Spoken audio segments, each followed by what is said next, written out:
Minister, myself and Deputy John Brady requested this debate at the Business Committee on Amnesty International's utterly damning report that Israel is a state that is operating a system of apartheid, and in doing so are committing crimes against humanity, and call for sanctions to ensure that that system, that inhumane and inhuman system, is dismantled. Now, we called for this debate prior to the barbaric invasion of Ukraine by Vladimir Putin. And all of us have rightly condemned the crimes against humanity that are being committed by Vladimir Putin in Ukraine. And the government has moved instantly, within 5 days, to sanction Putin's regime and take urgent action.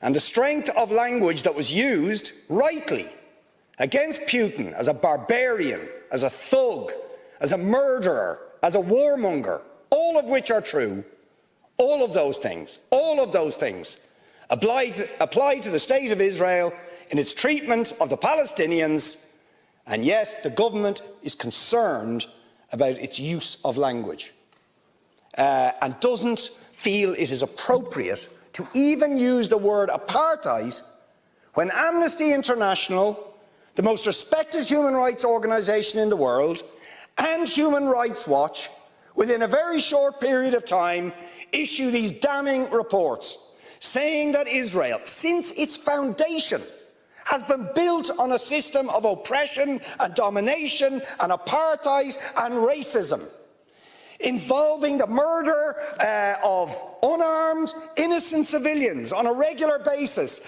arbitrary detention and imprisonment, land annexations, the displacement of people, the denial of basic fundamental rights to 6 million Palestinians who are displaced outside Israel and the occupied territories, to the right to the return to their homes, to the illegal blockade of Gaza, which has left, as they say in the report, Gaza in a permanent state of humanitarian crisis, denying people access to food, to water, and treating the Arab population as a whole, the Palestinian population as a whole, as an inferior race. I mean, it doesn't get stronger than this. And yet you want to be careful about your language. You're happy to correctly use the most strong and robust language to describe the crimes against humanity of Vladimir Putin, but you will not use the same strength of language when it comes to describing Israel's treatment of the Palestinians, when it is now being documented and detailed by two of the most respected human rights organisations in the world, and indeed has been alleged by dozens and dozens of non-governmental organisations, and to be honest, anybody who looks honestly at the decades of brutal, inhumane persecution of the Palestinians, successive assaults on Gaza, the annexation of their land and territory, the systematic application of apartheid rules, you don't want to even use the word apartheid. Never mind sanctions. 5 days sanctions against Putin and his thugs, 70 years of oppression by the Palestinians, and it wouldn't be, what was the word you used? It wouldn't be helpful to impose sanctions. Amnesty International are calling for Israel to be referred to the International Criminal Court for crimes against humanity. Will you support it? They are calling for targeted sanctions against Israeli officials who are perpetuating the system of apartheid, just exactly the same types of sanctions you've just initiated against Vladimir Putin. Will you support it? And I think the answer is clearly you're not going to. And then we ask the question, why? Why? With such strength of feeling, Fine Gael and Fianna Fáil and Green TD stood up one after the other, saying it was intolerable, the thuggery and the warmongering and the brutality of Putin. You wouldn't stand for it. Urgent action had to be taken. But we've got to be much more careful with the Palestinians and their treatment. And I haven't even got time to the briefing I organised this week about the people of Yemen and how Saudi Arabia, the most despotic regime in the world, armed to the teeth by the United States, Britain, France and others, killing 337,000 people in Yemen in the last 5 years, 10,000 children. Any action against the United States for arming them?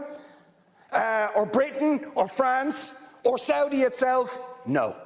No action, no sanctions, no outrage. Words of concern. We'll raise it. We'll raise it. We'll call on them to do things.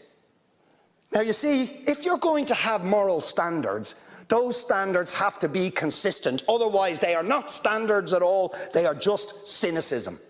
And of course, we all know the reason that the standards are not consistent is because to call out the apartheid state of Israel would be to run foul of the concerns of certain states that are now presenting themselves as defenders of democracy and so on, such as the United States, the UK, Germany and other powers, whose relationship with Israel, supporting it and backing it, means that the European Union's moral credentials are bankrupted and that they are not willing to take the action. And we go along with that. That is not acceptable. So I appeal to you, Minister, I appeal to you to uphold the tradition this country has, going right back to its foundation, to opposing oppression of peoples and standing up against brutal powers that are willing to subjugate people like the Palestinians or any others. Show some moral backbone, show some consistency and support the motion that we have circulated to every TD in this House, which Sinn Féin have now signed, which a number of the left independents, which People Before Profit have signed, calling for the adoption of the recommendations of the Amnesty report and for the sanctions that must follow that they recommend. Will you support those things? Because if you don't, to be honest, all the words of concern, all the raising it, means nothing to the Palestinian people. Next.